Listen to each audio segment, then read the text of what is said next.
Hey, what it do, baby boo? This video is going to be about Apdo's quote-unquote secret strategy to winning lanes. For those of you who don't know, Apdo is a player that has reached #1 on Korean solo queue. I think Chinese solo queue. He's just one of the best solo queue players in League of Legends, if not the best. And he isn't necessarily known for his mechanics. Um, I'm going to play a clip now to prove that even Apdo himself says he's not necessarily 롤은 mechanically gifted. 진짜 피지컬 요구가 엄청 I'll 낮은 get rid of my video 게임이라 capture real quick so you can see it. 그 충분한 자기 반성과 복귀를 통해서 얼마든지 게임을 이겨나갈 수 있어요. 저 카타리나랑 저랑 다른 점이 없는데 왜 이렇게 차이가 벌어졌어요? CS도 어느새 2배 차이가 나버렸죠? 누가 봐도 피지컬은 제가 카타리나보다 그렇게 높다고 생각하지 않아요, 이 게임에서. 그냥 라인 운영, 내가 쟤보다 더 잘 알고 있으니까 게임 하다 보면 그냥 자동으로 이렇게 되는 거예요. And there it is. He obviously openly admits that he's no jokes. That he's really good at wave management, and that is his key strategy in how he wins the lane, and he snowballs from there. He wins the lane, and he quote unquote wins lane, win game, whatever. Um, and I have been studying, and I've studied at least 100 hours of Apto's replays. I would say more than 100 hours because I've been studying him for like at least a few years, but properly in the past couple of months, I've been going like balls deep with it. Um, and I always wondered to myself, why the frick is, Apto in one game, he would push a lane like fucking hard as, and he would shove the minion wave so hard and he'll try to reach the turret, blah blah blah. And then a completely different game, he'll pull it completely back to his turret and he'll be in the quote unquote safe zone of the lane. And I've always wondered that, and after, at least 100 hours of analysis, which fucking took ages, but it's worth it. I think I've cracked it. I think I've 100% cracked it, and now I'm going to share the information that I've gathered, and hopefully it helps you gain an understanding on how Apdo plays his lane and his wave management strategy. Okay, so we'll go into a few clips, and I also have a few notes to go along with it. And here are the notes. Here they are. So with wave management, obviously there is two options. There is pushing the wave and there is pulling the wave. Pushing the wave is obviously if you just hit the creeps fast and it reaches the enemy turret, and you got a lot of quote unquote lane pressure to go with it. There are certain instances that pushing the wave is good, and I've listed some reason here. Pushing the wave gives you lane pressure. When you push the wave, you have the extra creeps to fight with you. So, for example, if you're versing like a Cassiopeia or some shit, and the wave is pushing, well, let's go with the Corki. If Corki tries to trade with you and you have a lot of minions, you can just kite the Corki back into your minion wave, and if he keeps trying to trade with you, he's just going to take like so much Danyon from the damage from the minions, and you can win that trade, specifically because you have more minions than him. Pushing the wave also allows you to roam and get vision. Let's say you've pushed the wave up, and let's say you're versing Corki and he's under turret, you can go and plant a pink ward here, or you can put a ward here, or you can put a ward on this side of the map or that side, and that obviously, so pushing the wave gives you more map pressure, which allows you to go and get vision advantage. And pushing the wave also allows you to roam. Let's say you're Twisted Fate and you've pushed the wave, and then you go ulti top, and Corki's stuck mid under his turret farming and all that other shit. Not only did you get the wave, you ate the wave, you got the CS, you got the experience, but you're also able to roam to another side of the map and make plays on that side of the map. Whereas if you didn't push the wave would hit your turret, you'd ulti top, but you'd also miss a whole wave mid, which is kind of unfortunate. So pushing the wave has that aspect, but also the last thing that I really want to hammer home is that pushing the wave allows you to make plays with the jungle and against the enemy jungle. Okay, so let's say you've pushed the wave, or let's say you're playing Twisted Fate and you've pushed the wave and Corki's under turret. That means that if the enemy jungle is maybe over at Wraiths and your jungle is over here, you can ping your jungle to go and collapse on him. And while the enemy Corki is under turret farming, you can make plays on the on the enemy jungle. Also, same process. If you've pushed the wave under the turret, you get more map pressure, and you can go and take the enemy's blue buff or some shit. Essentially, pushing the wave is a really, really useful tactic, and so is pulling the wave. But you have to understand the strategy of the game in order to have a deep understanding of when you need to push and pull the wave. Because also, when you push the wave, it also leaves you open to ganks. Let's say you push the wave up here and you have no vision.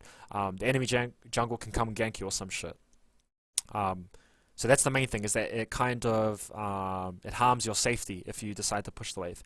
On the other hand, I know that was a long explanation, but on the other hand, pulling the wave is sometimes a good strategy. Let's say you are you're level 6. Sorry. Let's say that you're Fizz, and you know that your power spike is at level 6. So all you have to do from levels 1 to 6 is play safe. You don't want to do anything too ruthless, because if you die, then you're just further pushing back your power spike, which is, you know, making the game a lot harder for you, because if you just played safe and didn't get ganked until level 6, you would have snowballed a lot easier. But you decided to be a fucking idiot like I am, and you push the wave and you're trying to get a kill pre-6, and then the jungler comes, ganks you, and then you're behind now. All of a sudden you're in a behind position. Instead, you should have just pulled the wave towards you. You should have frozen it over here in this area on the map, because you can CS safely, the jungler can't gank you, and you can just keep the wave there as best as you can until you hit your level 6, when you can start playing a bit more aggressive. I know that was a fucking long explanation, but what I'm trying to say is this. Pushing the wave is good in certain instances, but it also can open yourself up to jungle ganks. Pulling the wave is good in some instances because it provides you safety. You're under the turret, maybe you're trying to reach your level 6 power spike, like maybe you're a Cassidon or a Fizz, and that's a good strategy. It also helps with a bunch of different things, but yeah, it's a good strategy. So this is the key question, when do you push the wave and when do you pull the wave? When do you know to play aggressive and go balls deep and try and push the enemy under his turret, and when do you try to pull the wave towards you and lure the enemy mid laner into a jungle gank or some shit? And that is the thing that Apdo has sussed, or that he's really good at.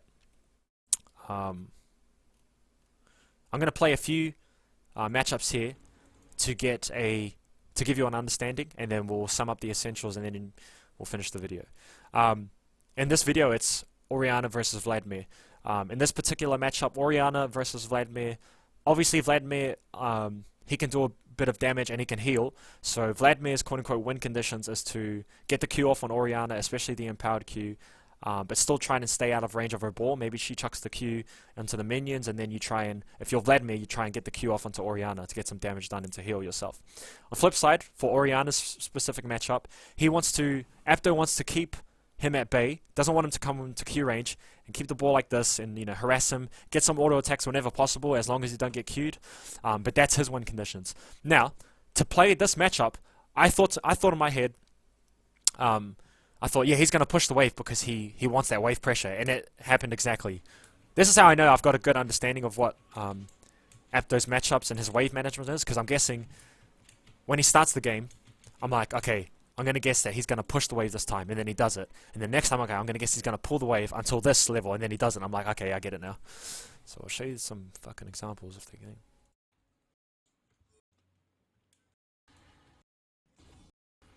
So I said, like I said, in this particular matchup, I think he's going to push the wave because he's going to get that extra wave pressure, and he can roam and do all that other shit. But at the same time, he's going to try and avoid Vlad's empowered Qs,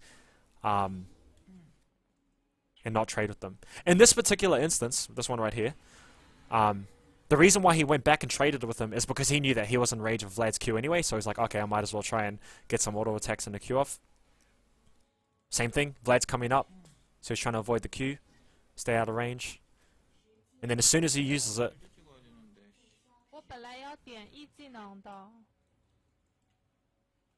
he won't be scared to come up and push it. So he's used it, starts pushing it again, stays away from the empowered Q, doesn't want to fight it, and as soon as that's over, he doesn't mind pushing this. Might even chuck a Q, yeah. Stay away from the Vladimir Q. He's pretty smart though, because he got E to protect him from the Q. Vlad Q's about to come up, but he still pushes it.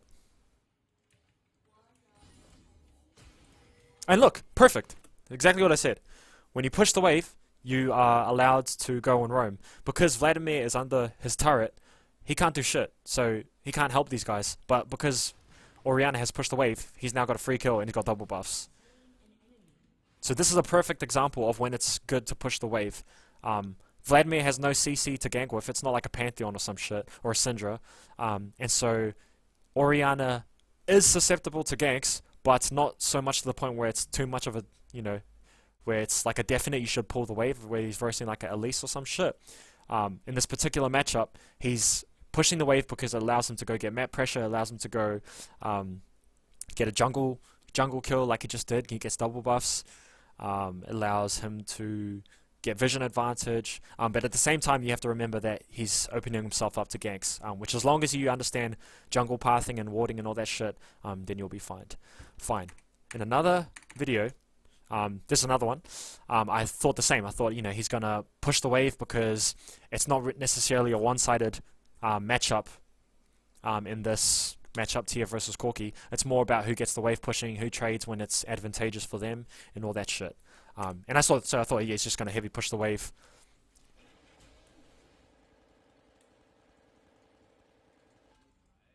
Because it gives you all of those benefits that I listed before, right? So he's going to push it.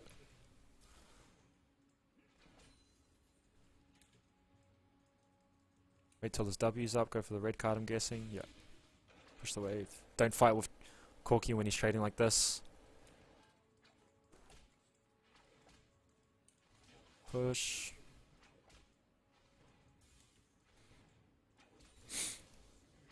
He might even Q maybe? I don't know.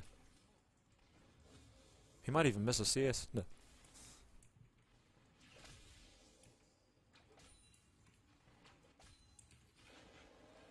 Doesn't want to trade when he's got his Gatling going up, which is, unless he gets gold card now. Oh, nice. Thunderlord's nice.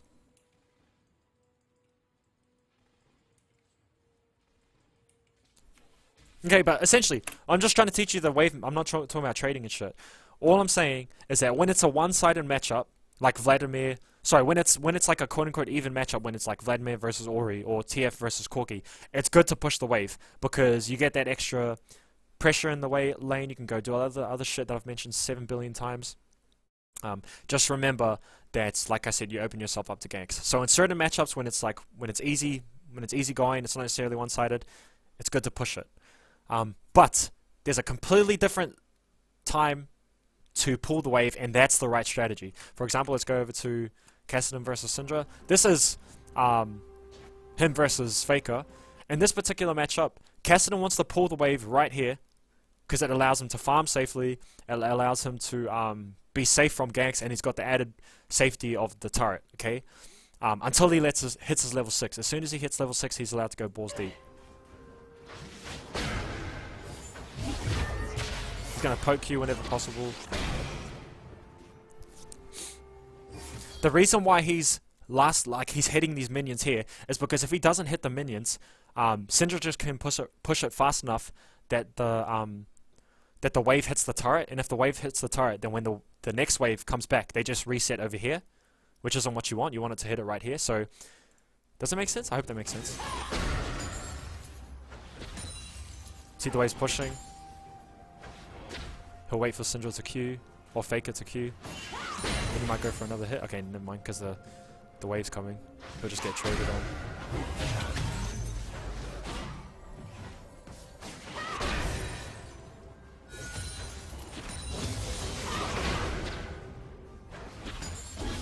The reason why he's doing this, he isn't scared to trade his Qs because he's got TP. So all I'm saying is that in this particular matchup, right, you freeze it here. Like I said, you freeze it here, and then you just wait till you're level 6. You don't do anything too ruthless, because if you do it too ruthless, like I said, if you're Kassadin, you want to snowball, you get a few kills going, you're going to go off your nut and just carry the game. But if you don't, and if you try and push the wave as Kassadin, which I'm pretty sure is quote-unquote impossible to do, then you leave yourself susceptible to ganks because you have no escape skills pre-6, and you're farming up here, and fuck, sorry, hold up, I had a brain fart. And yeah, it's just you're pre-6, so if you die, then you're just further prolonging your power spike, which you don't want to do. You want to reach your power spike as soon as possible, and if you have to play safe to do that, that's completely fine. Where's the other one? No. Where is it? It's Fizz. Where is it? Hold up. Kassadin, Twisted Fate, Oriana, Apdo, Poker. What the fuck's the other one? Sorry. Did I just... It's this one. See, and you would think it's the same process, right, for Fizz versus Syndra. Fizz versus Syndra, you know, your Fizz, so your power spike isn't until level 6 either, so you want to freeze the wave around here. Unfortunately, they have an early trade, and it's really bad for Apdo. You know, he has to start the lane off in a really bad position. You can hear him complaining about it and shit, because he knows he's in a bit of a difficult spot. And see, now Syndra can just, you know, zone her with the Q and all that other shit. He can come into CS now, but Syndra's got to Q up again. Yeah. And now that's really bad. So he just pushed the wave. So now the wave is pushing towards Syndra. You want to freeze the wave over here. But it's not going to happen now because he just, you know, hit these minions, so it's going to push. And Syndra's playing it smart because she wants to freeze it over here. She wants to freeze the wave over here because if the wave is frozen over here, Fizz has to come into CS, and if Fizz has to come into CS pre-6, that opens up ganks for him. And if you gank Fizz before he's 6, once again, he's prolonging his power spike, so it's just making him weaker and weaker. And if Fizz is like 0-2, it's really hard for him to come back into the game if he's in a behind position. He's just going to be like low-key, completely fucking useless.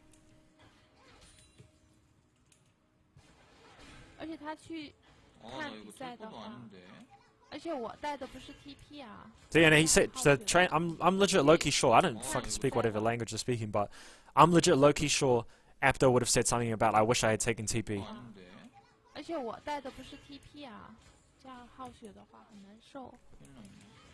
He's gonna ping for assistance soon because he knows he's in a bad spot.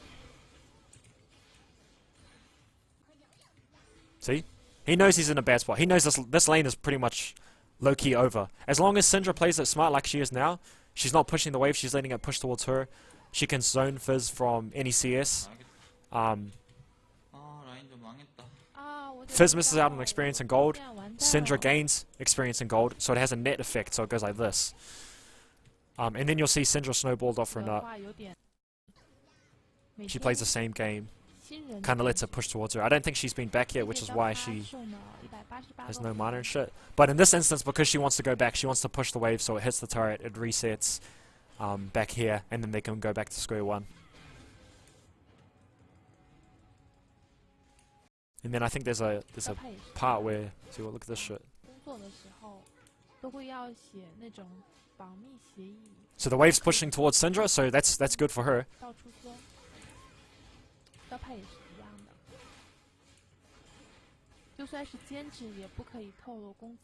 If she freezes it here, this is really good right here.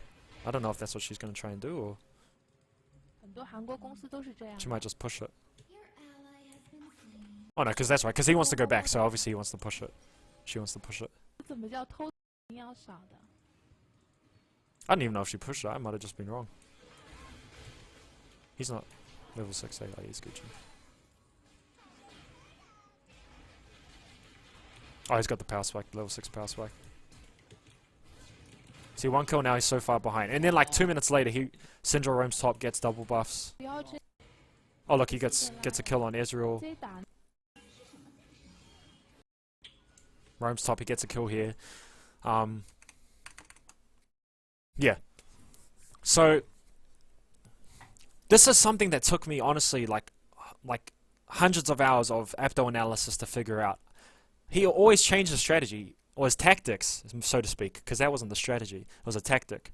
He's like, sometimes he's like, yeah, I'll fucking push this wave, get the extra lane pressure, and sometimes he pulled it. I never understood it, and now I understand it. Okay, so the essentials of what you have to take away. If you lasted this long, congratulations to you, because I know it's a long video. Almost 20 minutes. Understand the matchup and determine your strategy from that. If you're a quote-unquote even matchup, let's say you're like your Orianna versus Cassiopeia, you don't want her to push into you, because if she pushes into you, she can just trade on you. You can't really do much about it if the minion wave is pushing. But if it's Orianna versus Cassiopeia and you're Orianna, you want to push the wave because it gives you more lane pressure.